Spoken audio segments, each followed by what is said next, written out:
There's a number on a kidney specialist's whiteboard in a clinic outside Phoenix that he refuses to erase. It's not a patient count.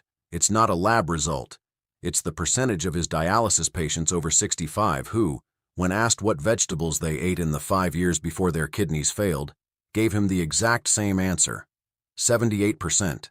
78% of them named the same short list of healthy vegetables they'd been eating faithfully, sometimes daily for decades. Vegetables their doctors praised. Vegetables their spouses cooked with love.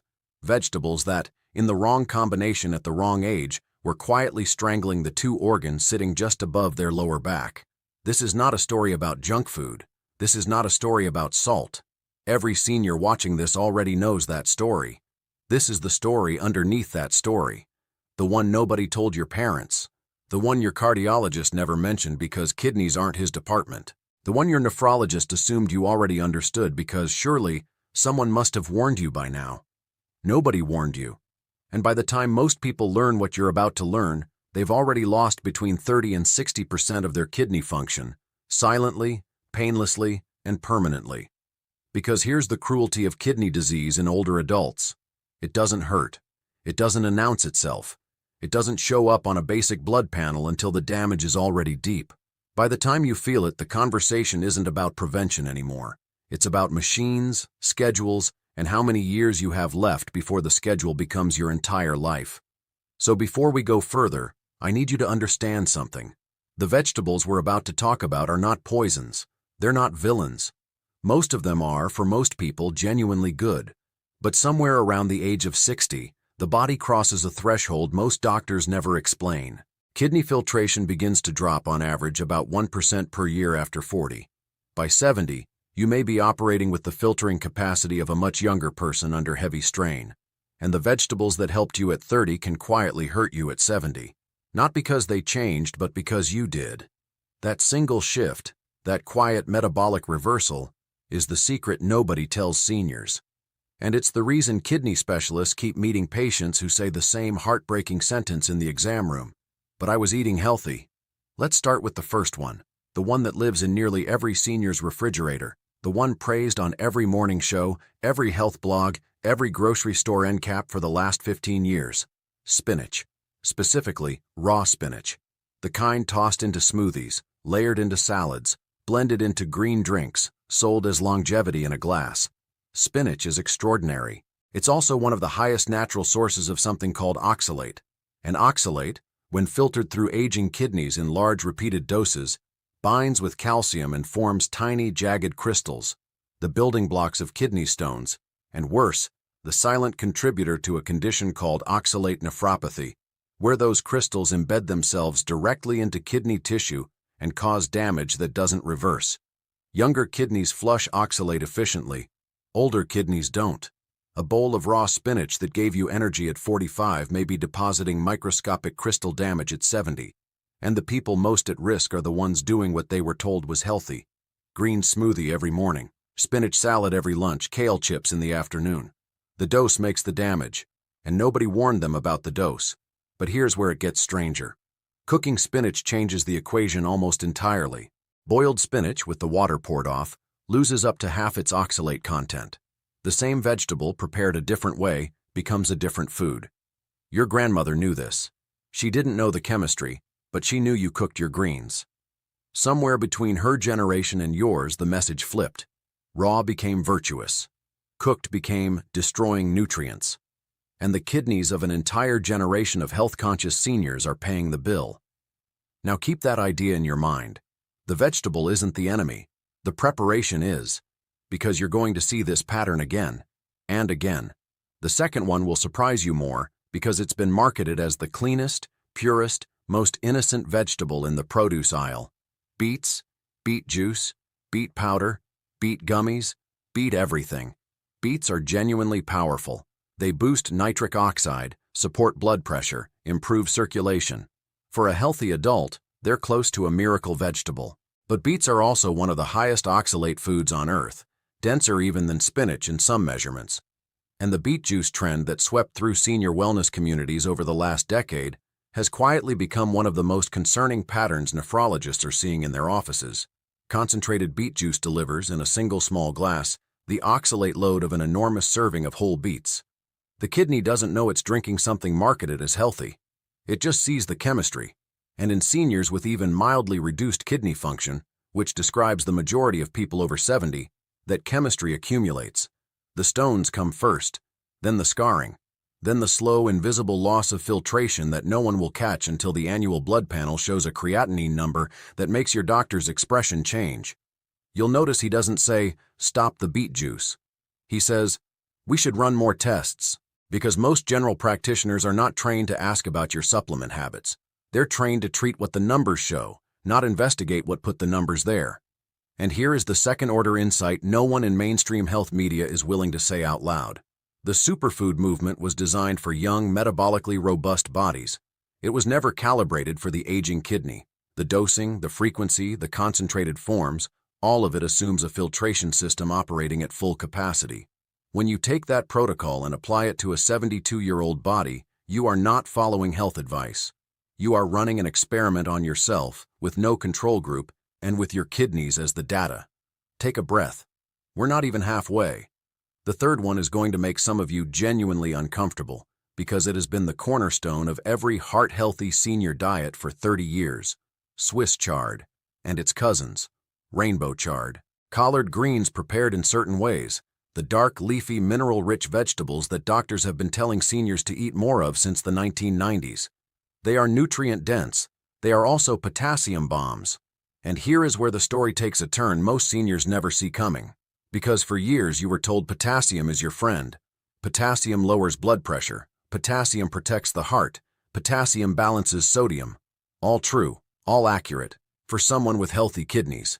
But potassium is regulated almost entirely by your kidneys. When kidney function drops below a certain threshold, and remember, this happens silently in most seniors, the body loses its ability to clear excess potassium from the blood. And high blood potassium, a condition called hyperkalemia, is not a slow-motion problem. It is a same-day emergency. It can stop your heart without a single warning symptom beforehand. The horror of this is not that chard is dangerous. It's that the very symptom of failing kidneys, the inability to handle potassium, is masked by the very vegetable you're eating to be healthy. You feel fine. Your numbers look borderline. Your doctor says watch your salt. Nobody mentions the potassium. And then one morning something happens that the family will later describe as sudden. It was not sudden. It was a slow accumulation, served in a beautiful bowl with olive oil and lemon for years. Now, I want to be precise here, because precision is what saves lives. Not every senior needs to fear potassium. If your kidney function is genuinely normal, confirmed by a recent comprehensive metabolic panel that specifically measured your estimated glomerular filtration rate, chard and its cousins remain valuable foods. But if you have not had that test in the last 12 months, you do not actually know what your kidneys are doing. You are guessing. And the older you get, the more dangerous that guess becomes. This brings us to the fourth one.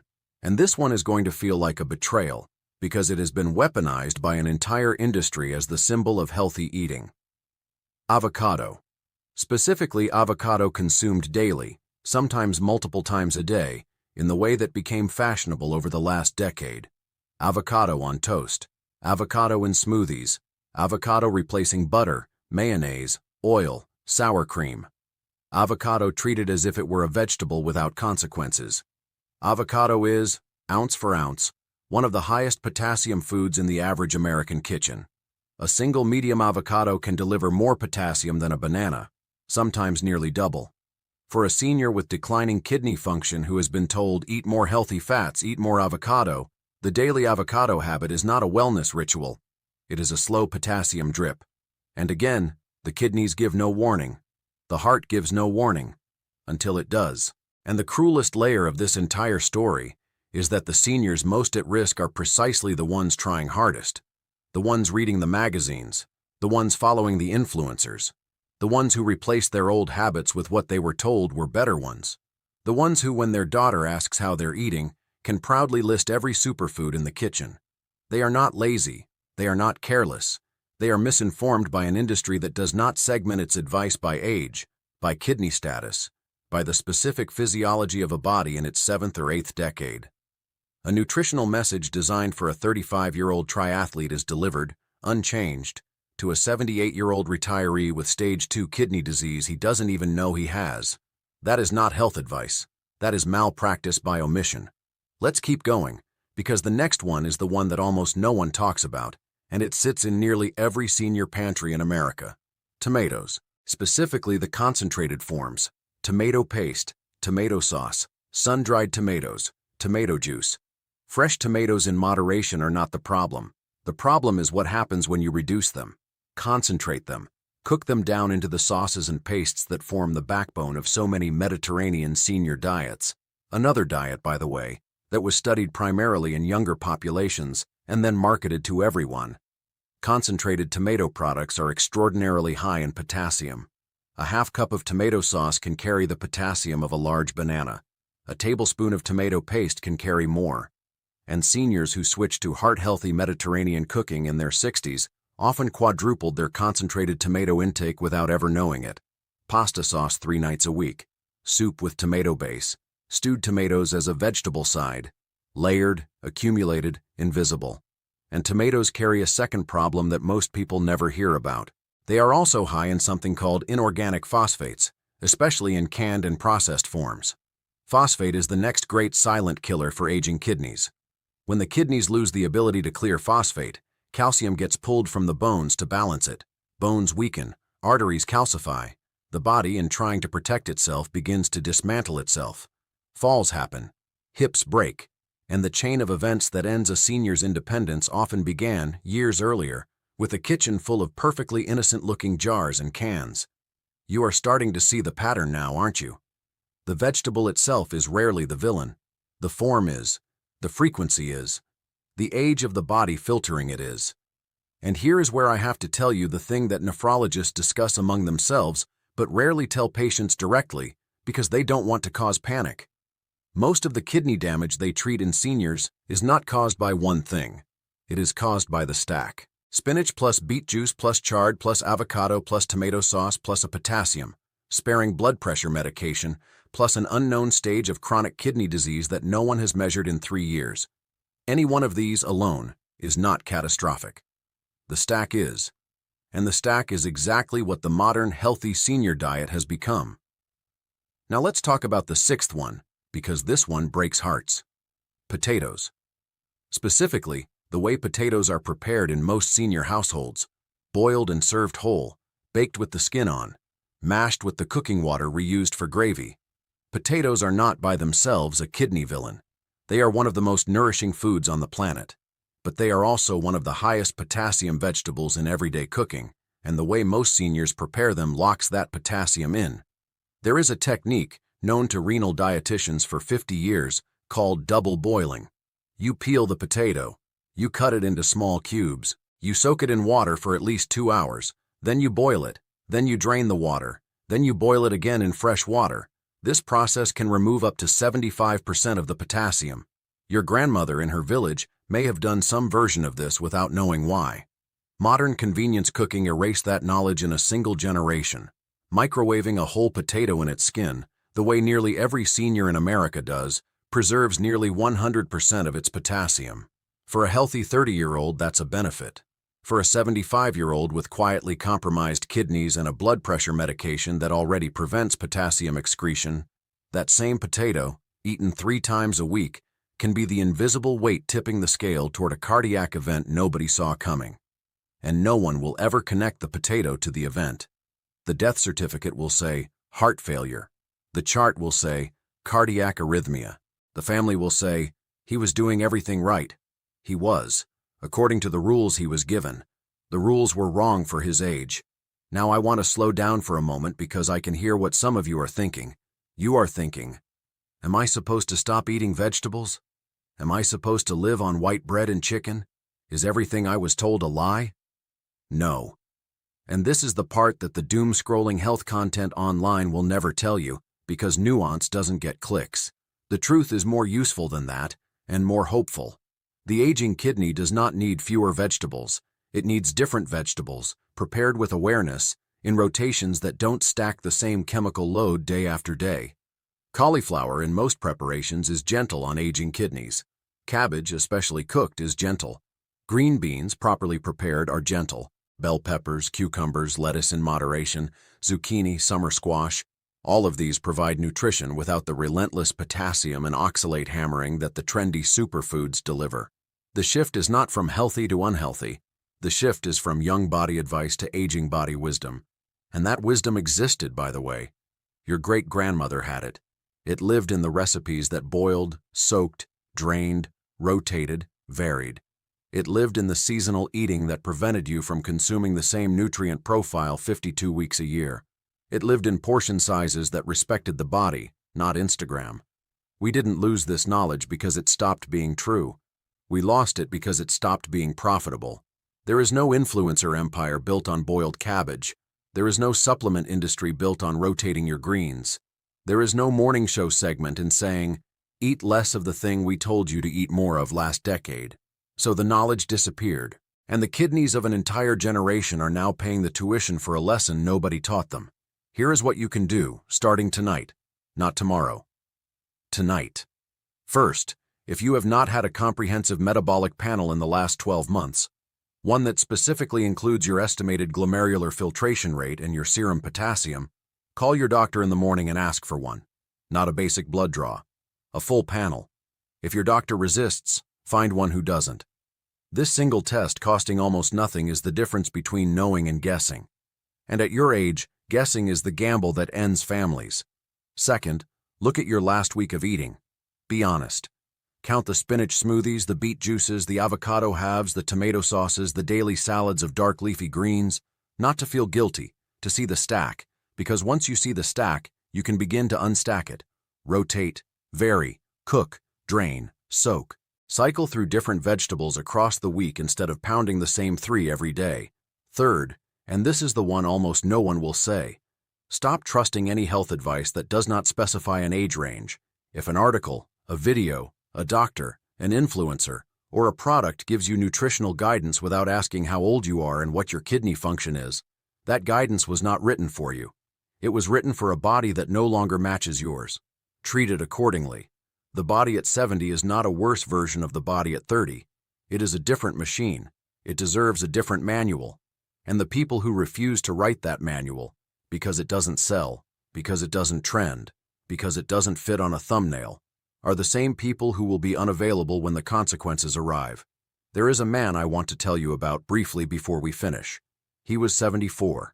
He ate a green smoothie every morning for 9 years. Spinach, kale, half an avocado, a splash of beet juice, a handful of frozen berries. His doctor praised him at every visit. His blood pressure was excellent. His cholesterol was excellent. His weight was excellent. The one number nobody tracked carefully was his estimated glomerular filtration rate, which had been quietly dropping for years. By the time someone noticed, he had lost more than half of his kidney function. He did not feel it. He did not see it. There was no symptom. There was only one afternoon a routine blood test that came back with a number that ended the life he had been planning. He did everything he was told. He did nothing wrong. He simply trusted advice that was not built for the body he now had. You still have time. That is the entire point of this conversation. The aging kidney is remarkably forgiving when you stop overloading it. Function can stabilize. Damage can slow. The downward slope can flatten into a long, gentle plateau that lets you live the years you plan to live, in the body you plan to live them in. But it requires the one thing modern health culture refuses to give you: honesty about your age, honesty about your physiology, honesty about the fact that the rules change somewhere around your 60th birthday, and nobody told you, and the silence has a cost, and the cost is being paid in clinics like the one with the whiteboard outside Phoenix, where a doctor refuses to erase a number because he is tired of meeting the same patient over and over, in different bodies, with the same answer, and the same regret, and the same quiet sentence delivered after the diagnosis. But I was eating healthy. You were eating what they told you was healthy. Those are not the same sentence. And tonight, sitting wherever you are sitting with whatever is in your refrigerator, in the body you actually have, at the age you actually are, for the first time, perhaps in years, you finally know the difference. What you do with that difference, starting in the next 24 hours, may quietly become the most important decision of the decade ahead of you. Not because of what you give up, but because of what, by choosing carefully, you get to keep.